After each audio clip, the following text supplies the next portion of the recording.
धुळे जिल्ह्यातून अत्यंत खळबळजनक व धक्कादायक अशी बातमी समोर आली आहे। शिंदखेडा व नरडाणा येथील गुन्हे शाखेची कारवाई। व्यापाऱ्याला धमकावत खंडणी मागणाऱ्या तिघांवर गुन्हा दाखल, 2 जण कोट्यावधीच्या मालासह जयबंद करण्यात आले। शिंदखेडा तालुक्यातील नरडाणा पोलीस स्टेशन परिसरात जीएसटी निरीक्षकासह तिघांनी व्यापाऱ्याकडून खंडणी मागितल्याचा थरारक प्रकार उघडकीस आला आहे। व्यापाऱ्याकडून 1.5 कोटी रुपयांच्या माल प्रकरणात समजुतीने सोडवण्यासाठी 5 लाखांची मागणी करण्यात आल्याचा आरोप आहे।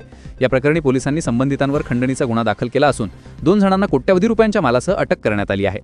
मिळालेल्या माहितीनुसार जीएसटी विभागाच्या कारवाईचा धाक दाखवून शिंदखेडा परिसरातील एका व्यापाऱ्याकडे आरोपींनी 5 लाख रुपयांची मागणी केली।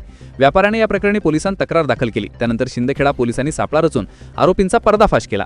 या कारवाईत 2 आरोपींना ताब्यात घेत देण्यात आले असून त्यांच्याजवळून कोट्यावधी रुपयांचा माल जप्त करण्यात आला आहे। तर या प्रकरणातील एक आरोपी अद्याप फरार असून त्याचा शोध सुरू आहे। या प्रकरणी जीएसटी निरीक्षकासह तिघांवर खंडणी, धमकी आणि आर्थिक गैरव्यवहार या कलमानुसार गुन्हा दाखल करण्यात आला असून पुढील तपास उपविभागीय पोलीस अधिकारी यांच्या मार्गदर्शनाखाली सुरू आहे। यापूर्वी धुळे जिल्ह्यात बनावट जीएसटी अधिकाऱ्यांच्या भांडाफोड पोलिसांमार्फत करण्यात आला होता। आता चक्क जीएसटी अधिकारीच खंडणी प्रकरणात अडकल्याने राज्यभरात खळबळ माजली आहे। यातून महाराष्ट्र राज्यातील भ्रष्टाचारी प्रशासन व्यवस्थेचा चेहरा पुन्हा एकदा उघड झाला आहे।